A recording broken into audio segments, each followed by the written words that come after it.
자, 질문 하나 드리고 말씀 시작하겠습니다. 사랑하는 성도 여러분, 여러분은 순종하는데 조건이 있습니까? 하나님의 말씀을 듣고 순종은 무조건 해야 된다는 것에 대해서는 다 알고 있습니다. 문제는 그 하나님의 명령이 진짜 나에게 주신 명령인지 이런 것들이 헷갈리고, 또 하나님의 명령인 건 분명히 알겠는데 그걸 지금 당장 해야 되는지 이게 헷갈릴 때가 있습니다. 그래서 제자반이나 성경 공부할 때 이런 질문들을 합니다. 하나님이 명령하신다면 순종하시겠습니까?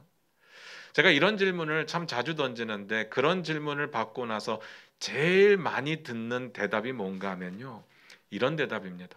하나님께서 진짜 명령하시면 순종하겠습니다. 이게 무슨 말인가 하면요, 하나님께서 모세나 아브라함이나 여호수아나 다윗에게 나타나셔서 말씀하셨던 것처럼 그렇게 나에게도 나타나셔서 말씀을 하신다면 그러면 순종하겠습니다. 그 이야기입니다. 어떻습니까? 여러분도 그러면 순종하시겠습니까? 제가 정말 오래 산 거는 아닌데요, 제가 곰곰이 생각을 해보니까 지금이 딱 목사 안수 받은 지가 17년, 만 17년이 되었더라고요. 신앙에 있어서 남들보다 좀 스펙타클한 인생을 살지 않았겠습니까? 그래도 제 인생을 들여서 살아가는 중이니까. 그런데 그 기간을 포함해서 17년을 포함해서 제 인생 통틀어서 하나님께서 모세나 여호수아에게 나타나셨던 것처럼 저에게 나타나셔서 영섭아 너 목사해라 이랬던 적은 단 한 번도 없었습니다. 정말 단 한 번도 없었습니다. 그럼에도 불구하고 저는 주의 길을 가고 있죠. 그런 식으로 순종한다면, 그 말은 바꿔서 말씀드리면 나는 순종하지 않겠습니다, 그 뜻과 별반 다르지 않을 겁니다. 저는 한 번도 주님이 저 옆에 나타나셔서 말씀하신 적이 없으니까. 그 다음에 많이 하는 이야기가 뭔가 하면요, 하나님께서 길을 열어주시면 그때 그 길을 가겠습니다, 순종하겠습니다, 이런 이야기를 합니다. 기도해보고 열리는 길이 있으면 그 길로 가겠습니다, 그렇게 말하는 거죠. 저는 생각해 보면요, 제가 다 맞는 것은 아니겠지만 제가 주의 길을 선택할 때 보면 오히려 길이 안 열리는 쪽으로 가야 했던 적이 훨씬 더 많았습니다. 제가 신학교 갈 때 저희 아버지가 엄청 반대하셨거든요. 그래도 가야 했고요. 유학을 가려고 하는데 IMF가 딱 터졌습니다. 갈 수 있는 상황이 아니었죠. 그래도 갔죠. 그리고 제 첫 담임 목회지로 가는 그 교회가 분란이 있어서 막 두 쪽으로 갈라지고 막 서로 싸우고 있는 와중에 제가 청빙받아서 가게 됐는데, 제가 어떤 이야기까지 들었는가 하면 그 교회 분들이 이렇게 이야기를 했습니다. 지금 교회가 이 모양인데 여기를 오려고 한다고? 서목사 미친 거 아니냐, 이런 이야기도 제가 들었습니다. 그런데 갔죠. 갔는데 얼마나 행복했는지 모릅니다. 물론 어려운 일들도 있었지만 가서 사역하는 자체가 행복이었습니다. 종교 비자를 받기 위해서 한국으로 들어오는 무모한 결정도 저에게는 굉장히 어렵지만 해야만 했던 결정이었고, 그리고 그 결정이 무조건 이루어진 것도 아니었습니다. 그 길이 막혔고 그래서 한국에 남게 되었고 지금 우리 중앙교회 담임이 되어서 이렇게 일하고 있죠. 지나고 보면 이것도 하나님의 뜻이었다고 생각을 하는 겁니다. 기도해보고 열려서 길을 간다? 갈 수 있죠. 근데 제 경험으로 보면요, 편한 길만이 하나님의 뜻은 아니라는 게 분명합니다. 이런 식으로 하나님의 뜻을 정한다면 우리가 오해하게 될 때가 정말 많죠. 성경에 이렇게 기록합니다. 제가 읽어드릴게요. 좁은 문으로 들어가라. 멸망으로 인도하는 문은 크고 그 길이 넓어 그리로 들어가는 자가 많고, 생명으로 인도하는 문은 좁고 길이 협착하여 찾는 자가 적음이라. 하나님께서 길을 안 열어주신다는 게 아닙니다. 하나님은 길을 열어주시죠. 그런데 우리가 생각하는 것처럼 좋은 길, 편안한 길, 넓고 형통한 길, 그 길은 꼭 아닐 수도 있다는 이야기를 드리는 겁니다. 그래서 그런 식으로 길이 열렸다고 판단할 때는 우리가 하나님의 뜻을 오해하는 경우가 있게 되는 겁니다. 그런 문제가 생기죠. 그렇다면 우리는 어떻게 순종할 수 있을까요? 그리고 언제 순종해야 될까요? 그걸 여쭙는 겁니다. 오늘 그 내용을 본문총에서 한번 발견해 보도록 하겠습니다. 오늘 본문 말씀 같이 읽어보도록 하겠습니다. 여호수아 5장 1절입니다. 같이 읽습니다. 시작. 요단 서쪽에 아모리 사람의 모든 왕들과 해변에 가나안 사람의 모든 왕들이 여호와께서 요단물을 이스라엘 자손들 앞에서 말리시고 우리를 건너게 하셨음을 듣고 마음이 녹았고 이스라엘 자손들 때문에 정신을 잃었더라. 오늘 본문 방금 읽었던 5장 1절의 위치에 대해서 학자들은요, 그 의견이 정확하게 반으로 갈라집니다. 이게 무슨 말인가 하면요, 지금까지 4장까지 봤던 이야기에 5장 1절이 결론으로 볼 거냐, 아니면 5장부터 전혀 새로운 이야기가 시작되었는데 그 이야기의 서론으로 볼 거냐, 이렇게 나눠집니다. 하나님께서 요단강을 건너게 하신 사건의 결론으로 봐도 말이 되고, 5장에 보면 이제 할례를 받고 유월절 지키는 사건이 나오는데 그 사건의 서론으로 봐도 말이 됩니다. 사실 5장에 나타난 이야기를 보면 너무 뜬금이 없습니다. 너무 말이 안 되는 이야기가 갑자기 나옵니다. 제가 1장, 2장 이야기를 들으면서 계속해서 드렸던 말씀이 뭔가 하면요, 요단강을 건너야 된다는 것은 요단강만 건너면 된다는 의미가 아니었습니다. 요단강을 건너서 들어가서 전쟁이 기다리고 있다고 했습니다. 하나님의 명령이 그 땅을 차지하라였기 때문에 들어가서 그 땅을 공격해서 얻어내야 되는 것이었습니다. 가나안 족속들이 이스라엘 민족이 들어올 때 이렇게 하지 않았습니다. 어서 오십시오. 우리가 얼마나 기다렸는지 모릅니다. 자, 이제 저희가 비켜드릴 테니까 이 땅 쓰십시오. 그러지 않았습니다. 이스라엘이 가나안 차지하려면 전쟁을 해서 목숨 걸고 전쟁해서 빼앗아야 되는 상황이었습니다. 그런 상황에 이제 겨우 요단강을 딱 건너갔는데 거기서 할례를 받으라고요. 거기서 유월절을 지킨다고요. 너무 뜬금없지 않습니까? 이제 전쟁이 바로 코앞입니다. 지금 이스라엘 민족이 어디를 왔냐면요, 적군 안으로 들어온 겁니다. 적진 속으로 들어온 겁니다. 거기에는 방어할 수 있는 것이 아무것도 없고 그냥 적군 한가운데 떨어져서 자리 잡았는데 거기서 할례를 행한다? 말이 안 되는 거죠. 그런 건요, 요단강 건너기 전에 했으면 좋잖아요. 날짜가 어쩔 수 없이 6월절이 됐다면 몇 주만 지나면 되는 일이었거든요. 아니 40년 기다렸는데 몇 주 기다렸다가 오면 되잖아요. 할례 받고 6월절 지키고 다 끝난 다음에 전쟁에서 들어오면 되는 겁니다. 그런데 이게 말이 되려면 5장 1절이 있으면 됩니다. 5장 1절의 내용이 뭡니까?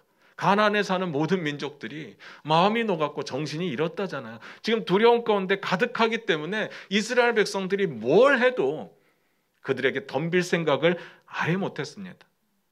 그래서 우리는 5장 1절이 앞으로 일어날 일의 서론으로 보면 마음이 편해집니다. 안 그렇습니까? 어쨌든 5장 1절은 4장까지 이야기의 결론으로 봐도 되고 5장부터 시작될 이야기의 서론으로 봐도 되는데, 마음이 편한 건 5장부터 시작되는 새로운 이야기의 서론으로 볼 때는 마음이 굉장히 편하다는 이야기입니다. 그런데 왜 이야기를 드리는가 하면 사실은 별것 아닌 것 같잖아요. 아마 여러분들은 그럴 겁니다. 뭐 여기다 갖다 붙이나 저기다 갖다 붙이나 다 말되는 거 아니야? 그리고 세상 살아가는 모든 일들이요, 어떤 일의 결과로 끝나지만 그 결과가 또 다른 일의 원인이 되는 게 항상 반복되는 일이기 때문에 뭐 여기 있으나 저기 있으나 아무 문제가 없습니다. 그런데 제가 말씀드리는 이유는 이걸 결정하는 게 우리 신앙의 자세와 태도와 밀접하게 연결이 되기 때문에 그렇습니다. 그래서 제가 보고 싶은 것은 여호수아의 의중입니다. 여호수아가 지금 이 말을, 가나안에 살고 있는 모든 족속들이 벌벌 떨고 있다는 이 말을 요단강을 건넌 사건의 결론으로 말하고 싶었을까? 아니면 할례 받고 유월절 지키는 이야기의 서론으로 말하고 싶었을까?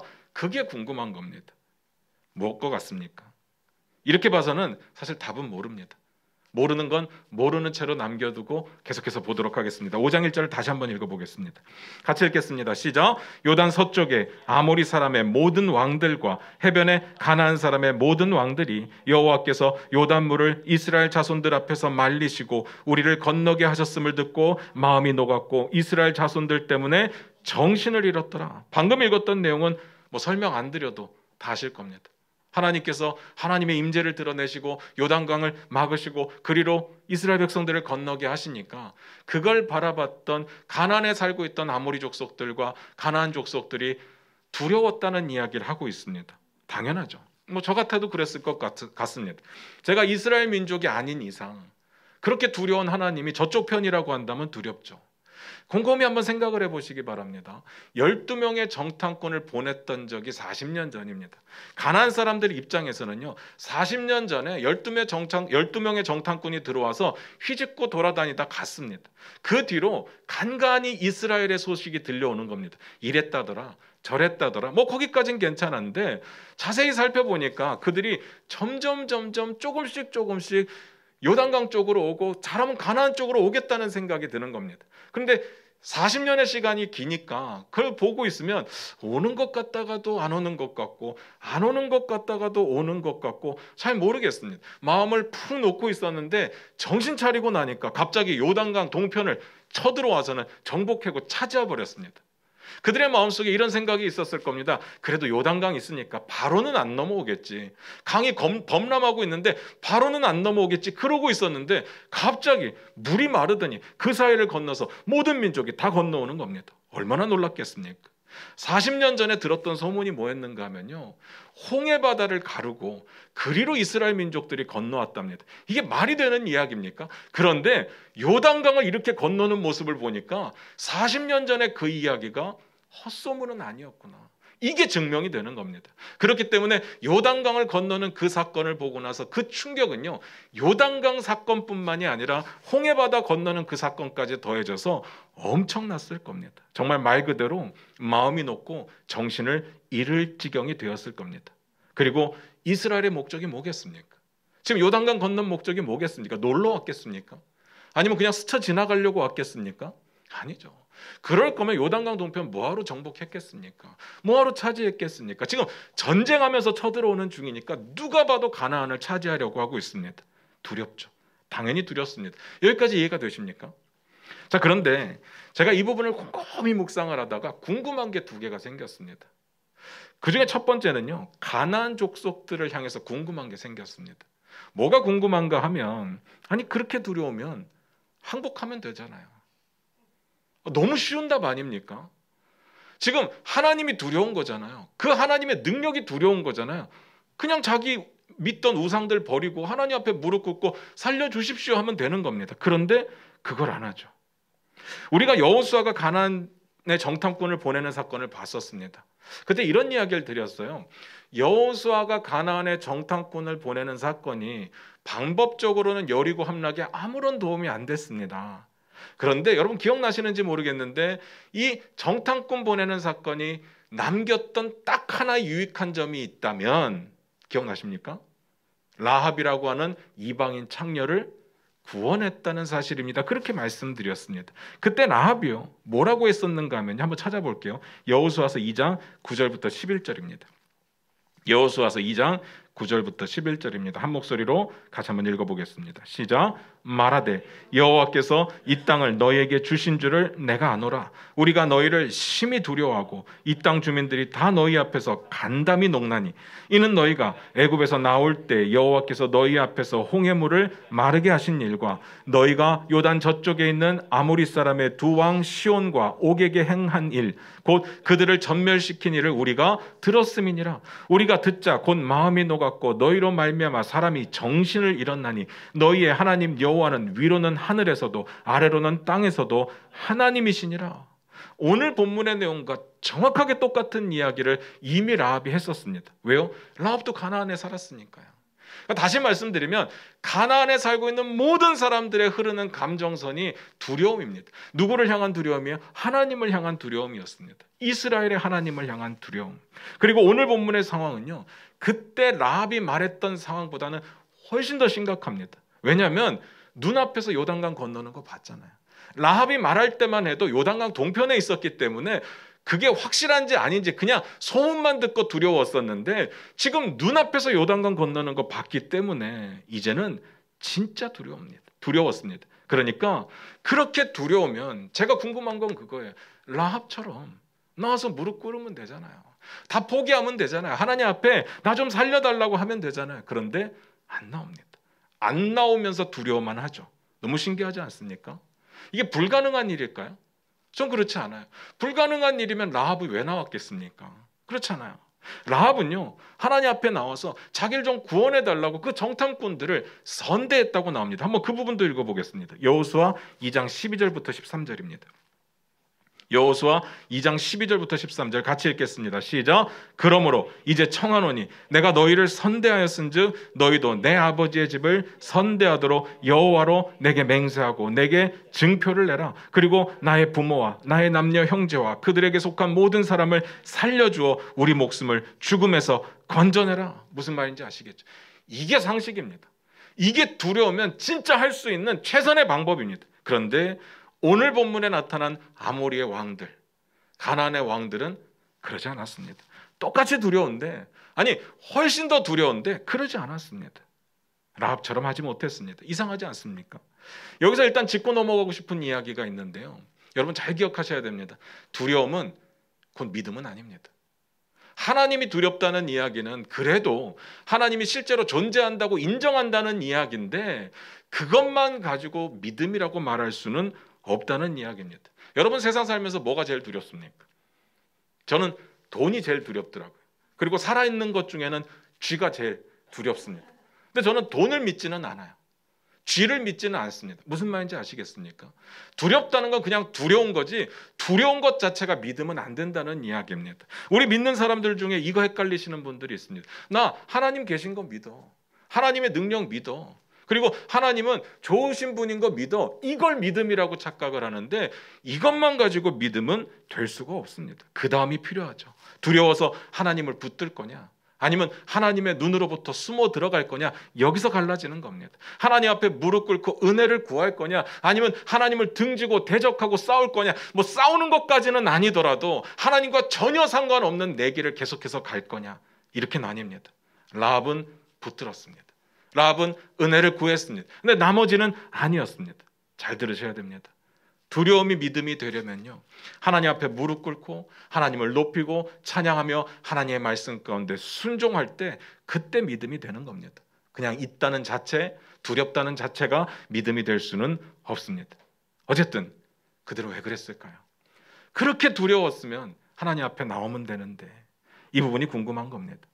우리가 수천 년 전의 이야기에 대해서 속속들이 다 이유를 설명드릴 수는 없잖아요. 궁금한 겁니다. 왜 그랬을까? 근데 곰곰이 생각을 해보니까 비슷한 일들이 우리의 삶 가운데 일어나고 있는 것을 발견할 수 있습니다. 제가 우리 중학교 시작하면서 가장 중요하게 다루고 있는 주제가 뭡니까? 하나님의 나라. 하나님의 나라를 우리의 삶의 자리에서 살아내자. 우리의 삶의 자리에서 하나님의 주권과 왕권에 순종하고 인정하며 살아내자. 몸부림치자. 그거 아닙니까? 우리 중학교 성도님들 중에 그거 모르시는 분들 계시겠습니까? 다 아시죠? 제가 하나님 나라를 살아내는 것을 우리의 소명이라고까지 말씀드렸고요. 여러분의 각자의 삶의 자리에서 각자가 살아가는 방식을 정하는 것을 사명이라고 말씀을 드렸습니다. 우리는 주일에 모여서 예배 드리지만 평일에는 각자의 삶의 자리로 흩어져야 됩니다. 그 삶의 자리에서 자신의 일을 열심히 해야 됩니다. 그러면서도 하나님의 통치를 어떻게 인정할 것인가, 그걸 고민해 봐야 되고, 내가 깨달은 하나님의 그 통치와 그 권리 앞에 무릎 꿇는 방법을 아는 대로 순종해서 나가야 되는 겁니다. 누가 봐도 저 사람은 하나님 나라를 살아내는 사람이야 알 수 있도록, 그러기 위해서 주일은 함께 모여서 예배에 승리해야 되지만, 평일날은요, 여러분의 삶의 자리에서 각자의 신앙을 가지고 각자의 경건 생활로 하나님을 잃지 않기 위해서, 믿음을 지키기 위해서 최선의 노력을 다해야 됩니다. 마치 다니엘이 3번씩 하나님 앞에 매일 기도했던 것처럼. 그래서 우리가 할 수 있는 게 뭐겠습니까? 큐티요. 말씀 읽고 하나님 앞에 기도하고 간구하고 하나님께 그 뜻을 구하면서 깨달은 그 뜻이 있다면 내 삶에 적용시키고 살아내려고 몸부림치려는 노력이 꼭 필요합니다. 이 정도 강조했으면요, 큐티가 중요하다는 것을 모르는 사람은 우리 중학교 성도님 중에는 없을 겁니다. 주일 예배가 소중하다는 것을 모르는 분들은 아마 없을 겁니다. 우리 교회가 프로그램이 많은 건 아니잖아요. 주중에 프로그램이 거의 없습니다. 저는 이유가 간단해요. 우리는 모여야 되지만 주일에 모이고 함께 예배드리고 함께 교제하고, 이제 평일은 각자의 삶의 자리에 흩어져서 각자의 삶의 자리에서 하나님 붙들면서 하나님 주신 그 사명을 살아내는 거, 그게 중요하니까 주중에는 잘 모이지 않습니다. 그 가운데 하나님의 주권과 통치를 여러분이 여러분의 삶의 자리에서 살아내야 됩니다. 그러면 다른 건 몰라도 6일 동안은 힘써서 일하지만 주일만큼은 타협이 있을 수 없습니다. 거룩하게 떼어놓고 하나님을 예배하고 하나님과의 관계를 회복하기 위해서 노력해야 됩니다. 그리고 그 6일에는 내 삶의 자리에서, 내 직장에서, 내 가정에서 하나님이 왕 되심을 선포하고 하나님이 주인 되심을 선포하고 그렇게 살아가야 되는 겁니다. 그래서 내 삶에 하나님 나라가 세워지고 있어야 되는 겁니다. 그걸 모르는 우리 중학교 성도님이 안 계시죠. 그런데 아는 것하고 그것을 살아내는 것하고는 많이 다른 문제입니다. 오늘 아모리 왕들과 가나안 왕들을 보면서 우리 모습이 보이는 거예요. 아니 그렇게 두려우면 하면 되잖아요. 항복하면 되잖아요. 우상 버리면 되잖아요. 하나님 섬기면 되잖아요. 왜 안 하냐고요. 그렇게 하면 살 건데. 근데 오히려 더 치열하게 지키고 더 치열하게 싸워요. 이해가 안 되는 거죠. 왜 안 될까요? 이게 수천 년 전에 죽은 사람들한테 왜 안 하냐고, 왜 안 했냐고 물어보는 건 아무 소용이 없습니다. 대신에 여러분 스스로에게 한번 물어보시기 바랍니다. 나는 왜 안 될까? 아마 대답은 비슷하지 않겠습니까? 그렇게 하나님 나라가 중요한지 알면 하면 되잖아요. 그렇게 주일날 드리는 예배가 소중한 줄 알면 그럼 목숨 걸고 지키면 되는 거거든요. 그리고 평일날 우리의 삶의 자리에서 하나님 나라 세워나가고 그러기 위해서 큐티가 우리의 삶에 꼭 필요하다는 걸 알면 하면 되잖아요. 왜 안 하는 걸까요? 하나님 나라가 그렇게 중요한지 알면 하면 됩니다. 하루에 30분 내서 큐티하는 게 어렵다고요? 말이 안 되죠. 우리의 삶에 뭔가를 결정해야 될 때 하나님께 먼저 묻고 하나님의 뜻대로 순종하며 살아가는 거 하면 됩니다. 주일 하루는 하나님을 위해서 떼어놓고 그날만큼은 거룩하게 내 삶을 하나님과의 관계 속에 회복시키는 일을 하면 된다고요. 하나님께서 요구하시는 게 너무 엄청난 걸까요? 하나님께서 여러분에게 말도 안 되는 걸 지금 요구하십니까? 나는 능력이 없는데 하나님께서 우리에게 하나님 나라를 지금 완성하라고 요구하시는 겁니까? 아니요. 하나님께서요 이미 하나님 나라를 완성하셨습니다. 우리에게는요 그 이미 완성된 하나님 나라를 이 땅 가운데 당당하게 살아내라는 사명을 주신 거지, 우리에게 하나님 나라를 만들어야 되는 책임을 묻고 있는 게 아닙니다. 무슨 말인지 아시겠습니까? 우리는요 오늘 실패해도 내일 일어나서 도전하고, 내일 실패해도 모레 일어나서 도전하는 그 몸부림, 그 삶의 몸부림이 필요한 겁니다. 그게 신앙의 자세와 태도가 되어야 됩니다. 우리에게 뭐 전 세계를 구원하고 이 땅 가운데 새로운 왕국을 건설해서 야 네가 한 자리씩 해, 그런 이야기가 아닙니다. 이미 완성된 하나님 나라를 각자의 삶의 자리에서 살아내라, 그 이야기를 하고 계시는 겁니다. 그런데 시도조차 하지 않는 이유가 뭘까요? 너무 바빠서요? 너무 피곤해서요? 먹고 살기 힘들어서요? 우리들이 이렇게 극단적이죠. 하나님 나라를 세우면 왜 돈을 못 번다고 생각할까요? 돈만 벌 수는 없지만 돈은 벌 수 있잖아요. 예수 믿는 사람들이 직장에서 일터에서 더 열심히 살아야 됩니다. 남들보다 더 노력해야 돼요. 거기서 하나님의 주권과 통치를 이루기 위해서는 남들처럼 하면 안 되죠. 더 열심히 해야 됩니다. 남들이 하지 않는 일 해야 되고, 남들이 꺼려하는 일도 내가 해야 되고, 그렇게 살아갈 때 세상 사람들이 야 저 사람 뭔가 다르다 그렇게 발견하는 거지, 남들과 똑같이 해서 그러면서 교회 갈 때 다 빼먹고 그래서는 안 된다는 이야기를 드리는 겁니다. 주일날은 거룩하게 예배를 드리고 우리의 삶의 자리에서는 믿음을 지키기 위해서 경건의 생활로 나아가고, 그리고 하나님의 주권과 통치를 인정하는 삶을 살아내자, 그거 하자는 겁니다. 그 왕들도 그랬겠죠. 그들도 고민 많았을 겁니다. 내가 무릎 꿇는다? 그럼 우리나라 망하는 건데, 내 왕권도 잃게 되는 건데, 나라를 지키고 싶고 차라리 좀 비참하더라도 나 왕으로 죽고 싶어, 그런 마음이 그들에게 있지 않았겠습니까? 그들을 바라보면서 야 진짜 어리석다 이렇게 말할 수 있을까요? 진짜 어리석죠. 그런데 우리가 그런 말할 자격이 있을까? 하나님이 두려운 것하고 하나님을 믿는 믿음하고는 전혀 다른 겁니다.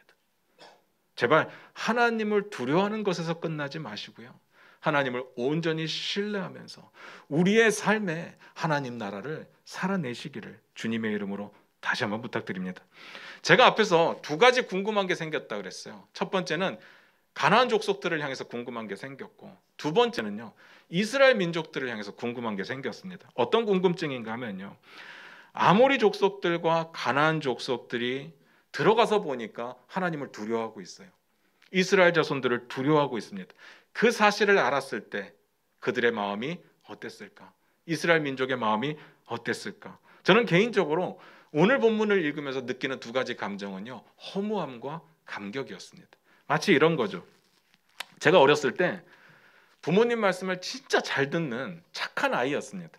이거 지금 우리 어머니도 이 예배를 같이 드리고 있기 때문에 전 거짓말을 못합니다. 어머니가 보고 계시기 때문에 어머니께 물어보면 다 인정하실 부분입니다. 어쨌든 그런데 아이다 보니까 완벽하지는 않잖아요. 저희 어렸을 때 아버지가 담배를 피셨는데 아버지가 소파 뒤에다가 탁자 위에 재떨이하고 그리고 네모난 라이터를 항상 거기다 숨겨두셨습니다. 뭐 숨겨두셨다고 그걸 모를 리가 없죠. 얼마든지 찾을 수 있잖아요. 근데 그게 늘 궁금했어요. 라이터를 한번 써보고 싶었습니다.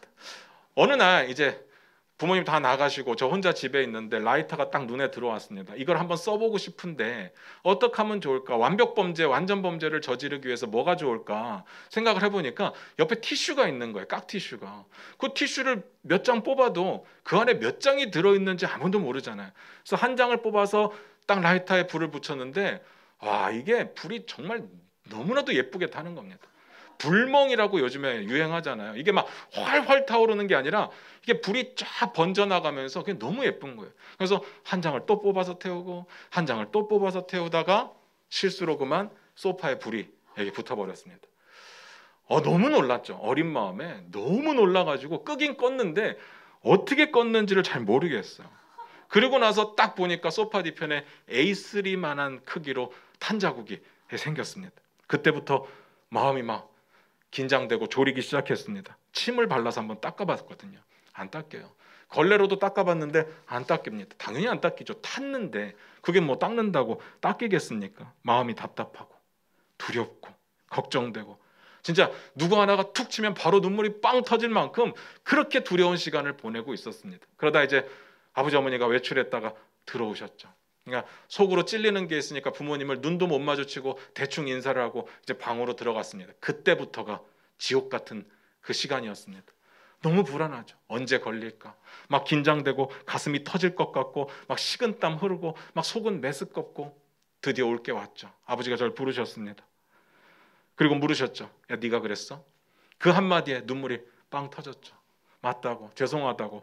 근데 평소에 아버지라면 엄청 혼내셨을 텐데 제가 울어서 그런지 그날따라 이상하게 다음부터 그러지 마라, 큰일 날 뻔했다, 그러고 끝났습니다. 다행히 제 마음속에 두려웠던 건 그거였거든요. 아버지가 소파를 물어내라고 하면 어떡하나, 난 돈이 없는데 이거 나가서 돈을 벌어야 되나. 근데 아버지가 소파를 물어내라는 이야기를 안 하시는 거예요. 속으로 그렇게 생각했습니다. 이렇게 끝날 건데 아버지 들어오셨을 때 그냥 가서 잘못했다고 할 걸. 그 어느 정도의 시간이 됐는지 모르겠는데 한 30분 정도의 시간, 그게 그때는 한 40년 정도로 느껴질 만큼 긴장되고 힘든 시간이었는데 그 시간조차도 줄일 수 있었는데 내가 왜 숨었을까, 그런 생각을 했습니다. 그때 깨달은 게 있었어요. 자수하여 광명 찾자는 말이 이 말이구나, 그거를 알았습니다. 오늘 본문을 보는데 그 사건이 딱 떠오르는 거예요. 40년 전에 그냥 들어갔으면 어땠을까? 그때도 이랬겠구나. 그들이 두려워하고 마음이 높고 정신을 잃었겠구나. 왜요? 홍해바다도 건넜고 그리고 요단강 물도 건넜잖아요. 얼마나 놀랐겠습니까? 그런데 그걸 안 하고 그 고생을 한 거죠. 40년 동안. 너무 허무하지 않습니까? 지금 몇 주째 이스라엘이 요단강을 건너는 장면을 보고 있잖아요. 그런데 우리가 여기서 놓치면 안 되는 중요한 의미가 하나가 있는데, 요단강을 건넌다는 의미가 뭐 앞에서 봤던 것처럼 전쟁이 기다리고 있다는 의미도 있지만 요단강을 건너는 그 자체의 의미가, 중요한 의미가 있는데 뭐냐면 이제 하나님의 약속이 성취되었다는 의미가 있습니다. 하나님께서 가나안 땅을 주시기로 그들의 조상, 믿음의 조상, 정말 그들의 자랑 아브라함과 약속하셨거든요. 그런데 그 약속이 요단강을 건너면서 이루어진 겁니다. 제가 한번 읽어드릴게요. 창세기 15장 16절입니다. 내 자손은 4대 만에 이 땅으로 돌아오리니 이는 아모리 족속의 죄악이 아직 가득 차지 아니함이니라 하시더니, 아브라함에게 주셨던 이 놀라운 약속이 지금 이루어졌습니다. 그 약속의 새로운 시대가 열렸던 겁니다. 그 약속의 시대는 요단강을 건너는 순간부터 시작되었습니다. 아직 갈 길은 멀죠. 해야 될 일도 많습니다. 전쟁도 남아 있습니다. 그런데 요단강을 건너기 전하고 요단강을 건넌 후하고는 확연히 다릅니다. 지금은 아무것도 가진 것은 없지만 어쨌든 가나안 땅에 발붙이고 서 있으니까 지금은요 상황이 완전히 다릅니다. 이거 건너고 싶어서 모세가 얼마나 하나님 옆에 매달렸습니까? 얼마나 기도했습니까? 그래도 못 건넜잖아요. 근데 이스라엘 민족이 지금 건너서 그 자리에 서 있다는 이야기입니다. 엄청나죠. 마치 우리의 구원의 모습하고 너무 비슷하지 않습니까? 우리가 이 땅에서 예수 믿고 구원받았던 그 시점을 한번 생각해 보시기 바랍니다. 곰곰이 생각해 보시면 이전의 모습하고 지금의 모습하고 바뀐 게 별로 없어요. 그냥 어제의 내가 오늘의 나고 오늘의 내가 어제의 납니다. 다른 게 없어요. 단지 다른 게 있다면 내가 오늘 예수 믿고 구원받았다는 사실 정도. 그리고 내 신분이 이제 하나님 나라의 백성으로 하나님 자녀의 신분으로 바뀌었다는 정도. 그게 변한 거죠. 이스라엘 마주한 상황이 그랬습니다. 아직 가나안 땅에 발붙인 그런 곳이 하나도 없어요. 앞으로 전쟁도 남아있고 해야 될 일이 너무나도 많습니다. 그런데 그들은요, 약속이 성취된 민족이에요. 하나님이 주신 약속을 성취하여 나아가는 민족. 완전히 다른 상황입니다. 지금 그 상황이죠. 얼마나 감격스럽겠습니까? 완전 새로운 세상인데 그때 이스라엘 민족의 심정이 어땠을까? 단순하게 기쁘기만 했을까요? 감격스러웠을까요? 그걸 묻는 겁니다. 5장 1절 다시 한번 볼까요? 같이 읽겠습니다. 시작.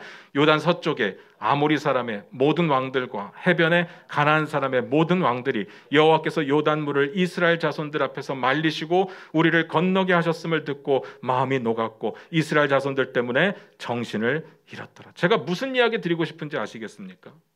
요단강을 건너서 딱 들어가 보니까 그곳에 살고 있는 족속들이 하나님을 두려워하는 거예요. 근데 하나님만 두려워하는 게 아니라 자기들도 두려워하고 있습니다. 너무 신기하지 않습니까? 40년 전 기억나십니까? 40년 전에 모세가 12명의 정탐꾼 보냈을 때 한번 찾아볼까요? 민수기 13장 27절부터 29절입니다. 민수기 13장 27절부터 29절입니다.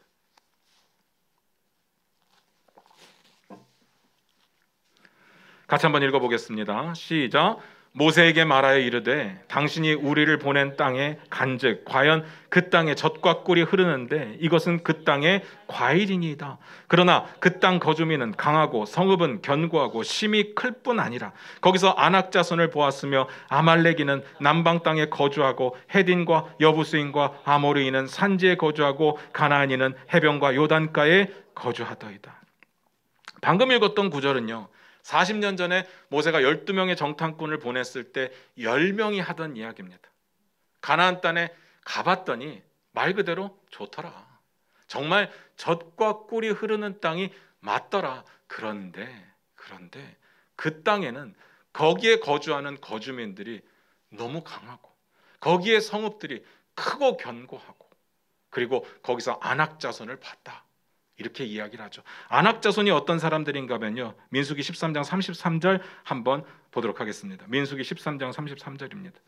같이 읽겠습니다. 시작. 거기서 네피림 후손인 아낙 자손의 거인들을 보았나니 우리는 스스로 보기에도 메뚜기 같으니 그들이 보기에도 그와 같았을 것이니라. 그래서 결국 못 가겠다는 이야기입니다. 이게 40년 전 이야기예요. 그런데 40년이 지난 시점에 뚜껑을 딱 열고 보니까 요단강에 들어가서 보니까 상황이 완전히 다른 겁니다. 예상과 완전히 달랐습니다. 그들이 이스라엘을 보고 마음이 녹았고 이스라엘의 하나님을 보고 정신을 잃었답니다. 도대체 40년 동안 무슨 일이 있었던 걸까요? 40년 전에 이스라엘이 두려웠던 게 뭐예요? 거주민이 강하다는 거, 그들의 성읍이 크고 견고하다는 거, 그리고 거기 사는 아낙 자손들이 너무 크다는 거. 그게 두려움의 대상이었잖아요. 자, 뭐가 변했습니까? 그 거주민이 막 약해졌을까요? 지금 망하기 일보 직전으로 막 지들끼리 치고받고 싸우다가 다 죽기 일보 직전일까요? 아니면 이제는 막 성읍들이 다 무너져서 누구나 막 건너 뛰어 넘어갈 수 있는 그런 성읍이 되었을까요? 아니면 그 아낙 자손들의 평균 키가 40년이 지나면서 뚝 떨어져 갖고 이제 이스라엘 민족들하고 비슷한 키가 되었을까요? 아니요. 전혀 아니죠. 그러면 이스라엘이 예전과 달리 너무 강대해졌을까요? 막 인구는 엄청 늘어나고 힘은 엄청 늘고? 아니요. 성경에 보니까요, 나올 때 인구 그대로 다시 가나안 땅으로 들어갑니다. 이 이야기는 무슨 말인가 하면 지금 12지파 중에 2지파 반은 요단강 동편에 남겨두고 가는 상황입니다. 그들 중에 4만 명만 무장한 용사 데리고 가는 거예요. 그러면 예전보다 훨씬 더 줄었다는 이야기입니다. 상황으로 바뀐 건 아무것도 없습니다. 그런데 그들의 입장은 완전히 바뀌어 있습니다. 40년 전엔 이스라엘이 두려워하고 있었고 40년이 지난 시점에는 그들이 두려워하고 있는 겁니다. 뭐가 바뀌었어요? 뭐가 다릅니까? 원인은 딱 하나밖에 없습니다. 하나님밖에는 없어요. 40년 동안에 그러면 하나님이 많이 성장하신 걸까요? 40년 전에는 그들을 싸워서 이길 만한 힘이 없었는데 40년 지나면서 막 혼자서 막 훈련하시고 능력을 막 싸우고 배우고 막 이래가지고 이제는 이길 힘이 생긴 걸까요? 말이 안 되는 거예요. 이거 진짜 잘 기억하셔야 됩니다. 40년 전에 이스라엘의 하나님이 40년에 지난 지금 이 시점의 이스라엘의 하나님 동일한 분이십니다.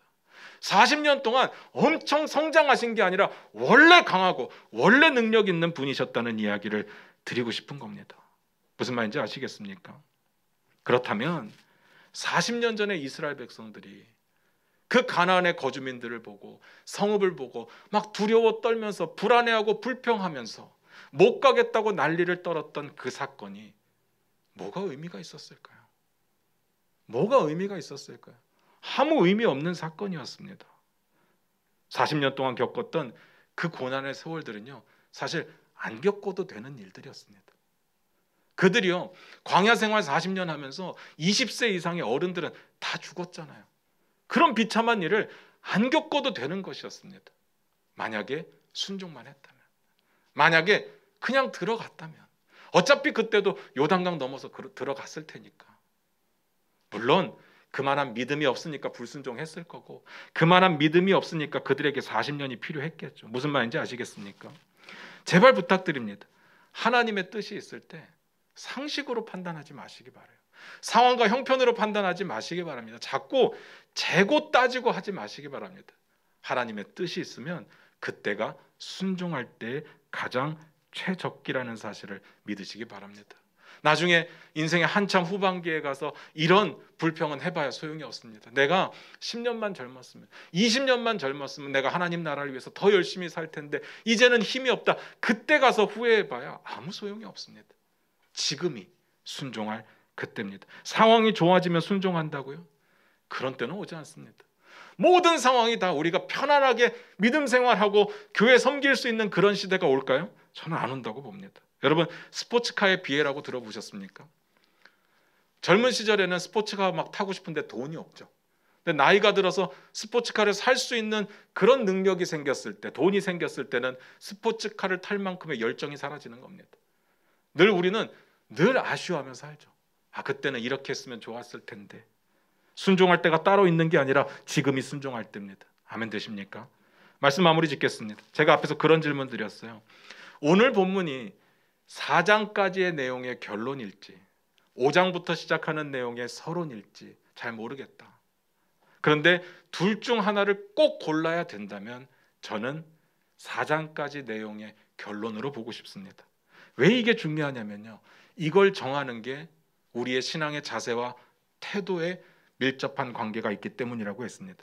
사실 솔직한 마음으로는, 개인적으로는 5장부터 시작되는 이야기의 서론으로 보는 게 훨씬 마음이 편합니다.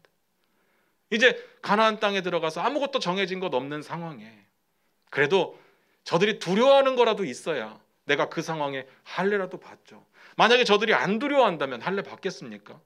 할례를 받으면 남자들이 일주일 동안 꼼짝을 못 하는데 지금 적군 앞에서, 적진 한가운데서 할례 받겠냐고요.